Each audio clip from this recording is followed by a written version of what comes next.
So we're back with another Miraculous Season 4 review for the episode Mr Pigeon 72. And I'll start off by saying that this was a fairly decent episode. Did it reinvent TV and usher in a new era for the show? No. But it was a good episode that told its story well, had some funny moments, and finally saw the conclusion to the most pathetic villain in Miraculous history. Now, I know people were upset because Cat Noir took a bit of a backseat in this episode, but honestly, I think the episode still worked. I know it's frustrating to see a favourite character sidelined again and again, but ultimately, I don't think it detracts all that much from the episode. And now, with that all said, let's take a look at the episode. We pick up pretty much from the end of Gang of Secrets with Marinette and Alya discussing how Shadowmoth has been re-akumatizing people over and over again, eventually discussing how Mr Pigeon has been akumatized 71 times so far. And Jesus, I know it's a gag, but how stupid is Shadowmoth? Why would you keep akumatizing this guy who clearly just doesn't have what it takes? He literally fails over and over again, and yet every time Shadowmoth just says, "This time he'll do it. I know he will." Anyway, Marinette seems to be becoming a little bit crazy, trying to decipher the miraculous grimoire and unlock its secrets, whilst also becoming ultra paranoid and developing equipment designed to protect her room when she isn't around and prevent the miraculouses getting stolen. And all the while, the Kwamis are slowly getting more and more worried about her mental health and beg her to take some time to rest. And this is finally some proof that she's a teenager. Of course, a teenager who's given super powerful magic jewels that give you insane abilities and who's forced to fight villains day after day would be a little bit stressed out and maybe start to crack under the pressure. Anyway, she reveals that she's been working to try and find a way to protect Mr Pigeon from getting akumatized repeatedly because his life sucks so much. And Alya, now able to help Marinette with everything that's going on, encourages her to take some time to relax and be herself, but is initially rebuffed. Of course, that doesn't last long because she manipulates Marinette into paying attention by mentioning that Adrien and Kagami had broken up and were no longer even friends. And of course, this causes Marinette to freak out thinking about how heartbroken Kagami must be, and this was actually really sweet. Old school Marinette would have just been thirsting over Adrien at this point, but she's actually bonded quite closely with Kagami, and this just shows off that Marinette has actually had some pretty cool character development that's flown under the radar. Despite Alya's prodding, Marinette denies having any feelings for him and insists that Kagami is better for him before running off to try and console her because she's her only friend in Paris. And man, that's a sad sentence. Only one friend. Meanwhile, Alya stays behind to classify all her notes and help her out, telling her that she's not alone anymore, and that was also kinda cute. Really sweet stuff. Anyway, using her true secret superpower of being a massive stalker, Marinette is easily able to track down Kagami even before Kagami told her where she was over the phone. And somehow she manages to get away from her mother with no consequences at all, leaving her alone in the park eating freshly baked goods. Marinette continues to display her successful stalker tendencies by revealing to Kagami that she knows Adrien's schedule for the next 3 years off by heart, and takes Kagami with her to the film shoot at the local pool to try and get them back together, despite Kagami telling her she is not keen. It's pretty lighthearted, but it's also really nice how this episode is just doubling down on the fact that Marinette truly cares for Kagami and wants her to be happy. It's also pretty great just to see her being goofy again. Of course, we've seen in later episodes where Marinette seems to be more herself, but if we're going off continuity so far in Season 4, she hasn't really been able to relax and worry about normal teenager things without freaking out over her responsibilities. It makes for a more easygoing slice of life episode, which I really liked. We then cut away to Adrien inside a changing room at the pool, preparing for the shoot, where Plag calls him insane for wanting to jump into icy cold water instead of eating delicious cheese. And then Adrien opens his bag to reveal he only has cheese in there. Please tell me he packed his swimming gear in a different bag. Imagine how bad that bag smells. The cheese isn't even wrapped up or anything, and it looks pre-sliced. Adrien has been revealed to be a disgusting man. Imagine his poor bodyguard having to drive him to the pool, and all the while he has an enormous bag full of cheese that the show always tells you smells terrible because that's the way Plag likes it. Imagine being Natalie being asked for a massive order of camembert. Like seriously, wouldn't you start to worry about Adrien's strange cheese addiction that should be on a reality TV show at this point? Clearly this family doesn't ask any questions at all. Adrien exits the change room and takes his position on the diving board whilst the director goes over the plan for the shoot with Gabriel. The actual idea itself sounds pretty ridiculous and is made even worse by the fact that Mr. Pigeon and his pigeons are there instead of doves that were promised to Gabriel. The director then bribes Mr. Pigeon into lying that his birds are actually doves. Seems like a pointless lie considering how they look like typical pigeons that live in Paris and are therefore obviously not doves, but whatever. Not sure how Gabriel buys this for a second, because he's personally akumatized this guy into a villain literally called Mr. Pigeon. Either he doesn't care that his son is being subjected to an allergic reaction, or it's a classic case of the aggressed smooth brain. After a successful first take of the ad, Gabriel decides that there's something missing and tells them to try again, which gives Marinette and Kagami time to break into the pool by sicking Adrien's other crazed fans on the gorilla. Poor gorilla. Gabriel then decides he wants one of the doves to give Adrien a rose in midair and for Adrien to hold it in his teeth as he dives into the water. Bit extra, but okay. Also, side note, isn't this guy a fashion designer, not a film director? Should it really not be up to him? Anyway, luckily enough, Mr. Pigeon just happens to have red roses lying in his briefcase. You know, just in case, I guess.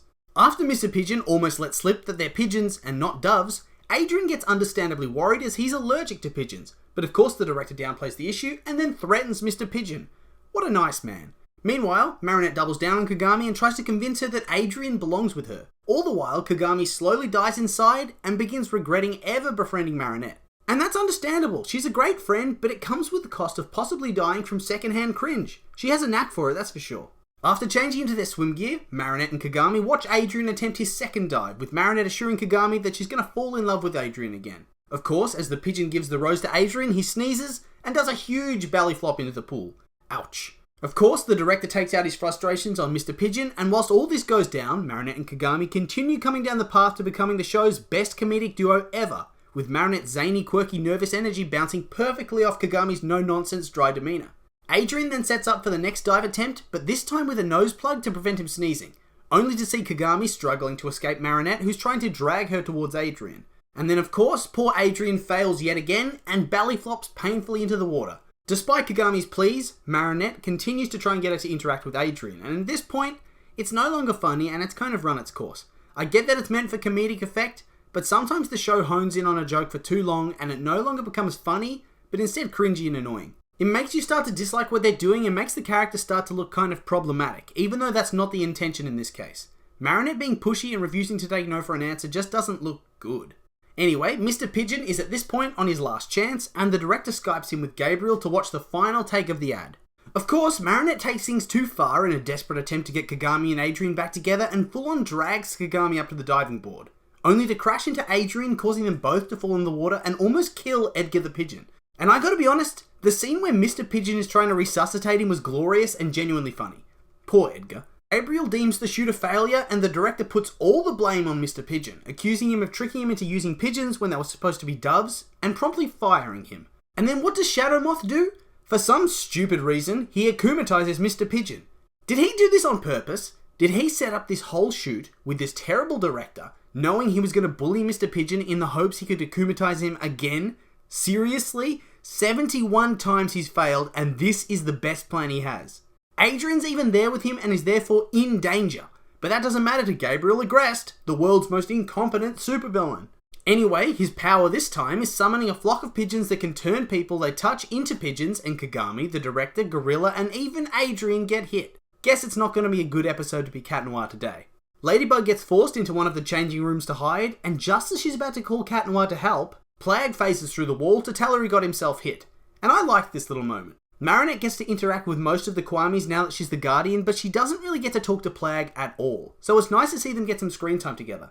Anyway, Ladybug uses her lucky charm to create a drill much to Plag's confusion before we cut back to Alya, who's just realised that Mr. Pigeon has once again been akumatized. And honestly, how has no one dragged him to a mental health institution? With his unstable emotions, it's only a matter of time before he ends up in a padded cell. He obviously can't get through life without getting akumatized on the regular, and he's a public safety liability. 72 times. Are you kidding me?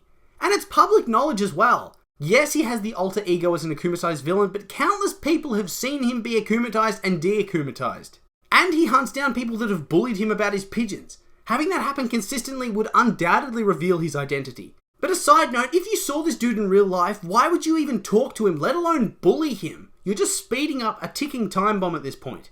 Alya transforms into Rena Rouge in Marinette's room and uses Mirage to create a fake Ladybug and Cat Noir to distract Mr. Pigeon, and then she sends them off to challenge Mr. Pigeon to a showdown. And this part was pretty interesting, because I think it was the first time we saw Rena Rouge control what the illusions say by speaking herself. I can't actually remember if any of her past illusions have spoken before, but at the very least we know Volpina's did, and at the beginning of the season finale of Season 2 we didn't see her speak for them. So it's an interesting choice that the writers have made, but it definitely makes a lot of sense, and I enjoyed it. It feels like it's deepening the lore, and that's always exciting. Anyway, the fake Ladybug and Cat Noir find themselves cornered at the pool, and Alya commands them to remove their Miraculouses, revealing two people who look nothing like them at all, and gets Shadowmoth frothing at the mouth thinking that he's finally won. At the last second, the illusions throw the fake Miraculouses into the pool, forcing Mr Pigeon to follow, only for Plag to steal his pigeon whistle and deliver it to the real Ladybug, who has drilled a hole in the door for him to slip through. Poor Shadowmoth. A part of you can't help but feel sorry for him. He really thought he was going to win this time. So, the real Ladybug destroys the whistle, de-akumatizes Mr Pigeon, and saves the day, restoring everybody who was pigeoned back to life. Ladybug apologizes to Mr Pigeon, saying that she had no way to protect him from being akumatized, only for Rena Rouge to suddenly turn up and tell her that basically everything she's learnt from Master Fu's wrong, and in reality her powers have no limits. Well, that's a very convenient plot point that makes things so simple that was never ever hinted at before. Totally doesn't feel rushed or overpowered or out of nowhere or anything. She then somehow powers up and her costume becomes much cooler. And then she gives him a magical charm that protects him from negative emotions. Yep, very convenient. Honestly, this show has a lot going for it, but you can't help but inwardly groan when an answer's literally made up on the spot because that's what's easiest, instead of a proper detailed plot progression. Obviously, this isn't the main draw for the show, but considering they hinted this stuff with extensive lore about Miraculouses and the true intentions of Shadowmoth, it gives the illusion that moments like this will be dealt with more nuance than random power-ups because of the imagination of the characters. I mean, how did no one, over the thousands of years they've had the Miraculouses, think of this before and put it in the book? But in the end, it's kind of made up for because we end the episode with a cute little scene where Kagami tells Marinette Adrien would be better suited for her, and that she doesn't like him anymore. And then she just ups and leaves after dropping some truth. Nice.